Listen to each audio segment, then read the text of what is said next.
The review of రత్నం. విశాల్ హీరోగా, Priya Bhavani Shankar heroine గా, director Hari and music director DSP combination లో వచ్చిన సినిమా రత్నం. సో సినిమా ఎలా ఉంది ఏంటనేది రివ్యూలోకి వెళ్ళే ముందు నాదొక స్మాల్ రిక్వెస్ట్, వీడియోని లైక్ చేయండి అండ్ సబ్స్క్రైబ్ చేసుకునే వాళ్ళు వెంటనే సబ్స్క్రైబ్ చేసుకోండి. సో సినిమా చూశాను మరి.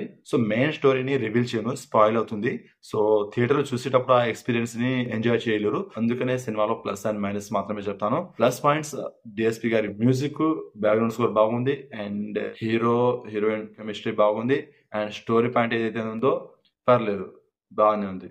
అండ్ యాక్షన్ సీక్వెన్స్ వేరే లెవెల్. అసలు సింగం సిరీస్ నాకు గుర్తొచ్చింది. సింగం సిరీస్ అసలు ఏ రేంజ్ లో ఉంటుందో, నిజంగా సినిమా చూస్తున్నంత సేపు నాకు సూర్య గారిని ఊహించుకొని సినిమా రాసినట్టు అనిపించింది. ఎందుకంటే ఆయన చెప్పేటటువంటి డైలాగులే, ఆయన స్టైల్లో యాక్షన్ సీక్వెన్స్ కానీ సేమ్ సింగం సిరీస్ గుర్తుకొస్తుంది. కానీ దీనికి లింక్ లేదు.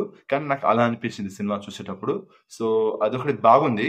అండ్ మైనస్ విషయానికి వస్తే సాంగ్స్ మరి డిఎస్పి గారి రేంజ్ లో అనిపించలేదు నా వరకు. సో మీకు ఎట్లా అనిపించదో ఎవరి ఒపీనియన్ వాళ్ళది. సో నాకు అలా అనిపించలేదు అనమాట. ఎందుకంటే రీసెంట్ టైంలో డిఎస్పి గారు మంచి మ్యూజిక్ పైన కానీ, పుష్ప కానీ ఇలా కొన్ని మూవీస్ అయితే వచ్చాయి కదా, అవి మ్యూజికల్ గా బ్లాక్ బస్టర్ అయితే అయినాయి. సో ఈ సినిమాలో నాకు మ్యూజికల్ గా బ్లాక్ బస్టర్ అంటే పెద్దగా అనిపించలేదు. ఒక సాంగ్ ఉంటది, అదొకటి బాగా అనిపించింది. మిగతా సాంగ్స్ ఓకే అలా అనిపించింది నాకు.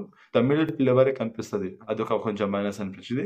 సో మొత్తానికి సినిమాని ఎంజాయ్ చేస్తారు. సో మనం పెట్టే టికెట్ ప్రైస్ కి ఫుల్ వర్త్ అనిపిస్తుంది. సో ఇది మాత్రం పక్కా. సో ఎలాంటి ఎక్స్పెక్టేషన్ పెట్టుకోకుండా సినిమాని చూడండి, ఒకసారి చూడొచ్చు. సో సినిమాకి నా rating 3 stars out of 5 stars. సినిమాని మీరు చూడండి, చూసాక మీకు ఎలా అనిపించిందో కామెంట్ చేయండి.